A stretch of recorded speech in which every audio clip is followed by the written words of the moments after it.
Bienvenue sur ATEC. Aujourd'hui, nous allons vous raconter l'histoire d'un sous-marin russe qui a failli déclencher une guerre nucléaire. Depuis plusieurs décennies, la crise des missiles de Cuba reste gravée dans les mémoires comme le moment où l'humanité a frôlé l'apocalypse nucléaire.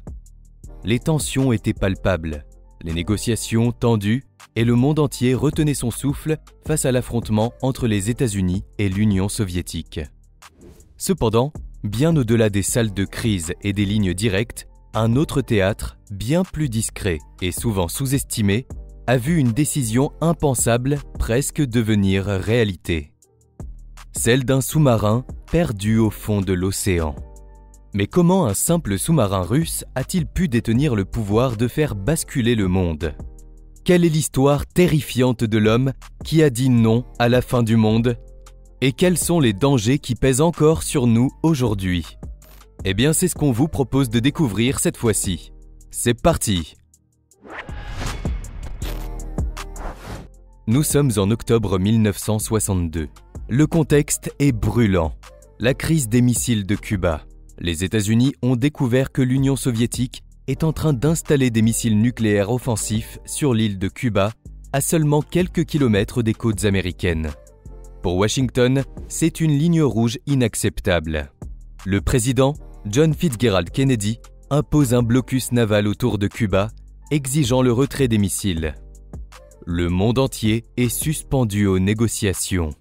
Chaque mouvement, chaque déclaration peut être celui de trop. Pendant ce temps, dans l'ombre des opérations diplomatiques et militaires visibles, une flotte sous-marine soviétique est en route vers Cuba. 4 sous-marins de classe Foxtrot, dont le B-59, ont pour mission de rejoindre l'île. Ces submersibles diesel-électriques sont non seulement équipés de torpilles conventionnelles, mais aussi, et c'est crucial, d'une torpille à ogive nucléaire de 15 kilotonnes, comparable à la bombe d'Hiroshima. Les capitaines ont l'autorisation de l'utiliser en cas d'attaque des forces américaines. L'ordre de tir, un processus complexe, nécessite l'accord de 3 officiers supérieurs à bord. Le commandant du sous-marin, le commissaire politique, l'officier du KGB et le commandant de la flottille. Pour les équipages soviétiques, la mission est un calvaire. Les sous-marins sont conçus pour les eaux froides de l'Arctique, pas pour la chaleur suffocante des Caraïbes. La climatisation est défaillante. Les températures à l'intérieur atteignent les 50 degrés Celsius. Ce qui fait que l'air est vicié. Les marins souffrent de déshydratation, de faim et d'épuisement. C'est dans ces conditions insoutenables que le destin du monde va se jouer.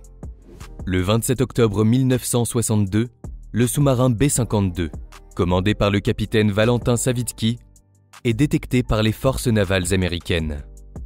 Il est intercepté dans les eaux internationales au large de Cuba. Les destroyers américains, dont l'USS Bill et l'USS Coney, reçoivent l'ordre de le forcer à remonter à la surface pour identification. La tactique américaine est celle des charges de profondeur d'entraînement, c'est-à-dire de petites charges explosives lancées près du sous-marin pour l'inciter à faire surface. Elles sont conçues pour être non létales, mais sont néanmoins terrifiantes pour ceux qui les subissent. À l'intérieur du B-52, la situation est chaotique. Le sous-marin est trop profond pour capter les messages radio de Moscou. L'équipage ne sait pas si une guerre a déjà éclaté à la surface. Les explosions répétées des charges de profondeur secouent violemment le submersible, résonnant comme de véritables attaques. L'air est irrespirable, les batteries s'épuisent, le niveau de CO2 monte dangereusement. Les marins s'évanouissent. La pression mentale et physique est insoutenable. Le capitaine Savitsky, convaincu que la Troisième Guerre mondiale a commencé et que son sous-marin est attaqué pour de bon, est à bout de nerfs. Il hurle le désordre, prépare la torpille nucléaire et déclare « Nous allons les faire sauter maintenant. Nous mourrons, mais nous les coulerons tous. »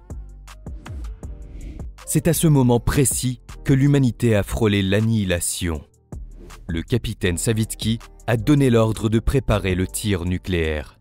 Le commissaire politique, Ivan Sidorov, est également d'accord pour lancer la torpède. Seul un homme s'interpose, le commandant en second de la flottille, Vassili Arkhipov.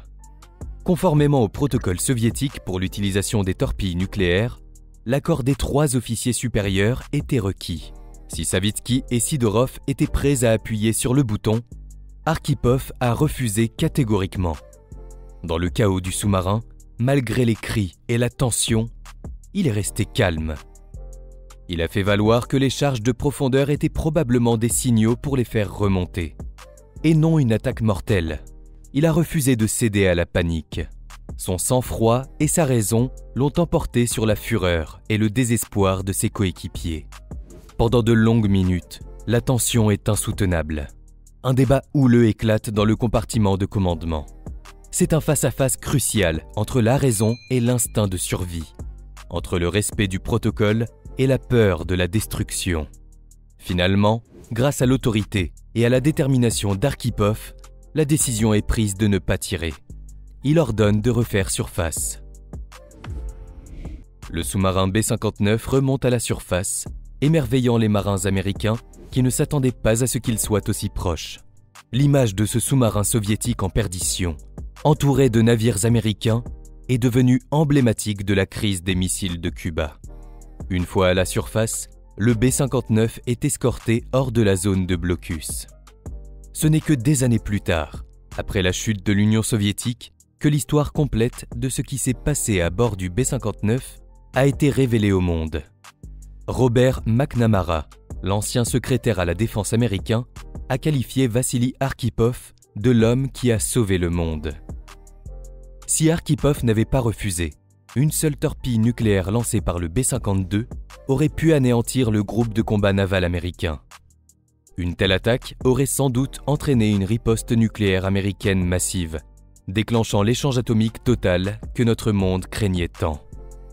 L'incident du B-59 a mis en lumière la fragilité des systèmes de commandement en temps de crise et l'importance cruciale de la prudence individuelle face à la pression collective. Il a rappelé que même les protocoles les plus stricts peuvent être remis en question par la tension du moment et que le destin de millions de vies peut reposer sur les épaules d'un seul homme. L'histoire du sous-marin B-59 n'est pas seulement un récit palpitant de la guerre froide. C'est une leçon fondamentale sur les dangers de l'escalade, la complexité de la communication en temps de crise et la mince ligne qui nous sépare de l'autodestruction. Vassili Arkhipov est devenu un héros posthume, un exemple de sang-froid et de raison dans les circonstances les plus extrêmes. Son acte, resté secret pendant des décennies, a été un véritable acte de bravoure, non pas en tirant, mais en refusant de le faire. Que pensez-vous de l'acte de Vassili Arkhipov?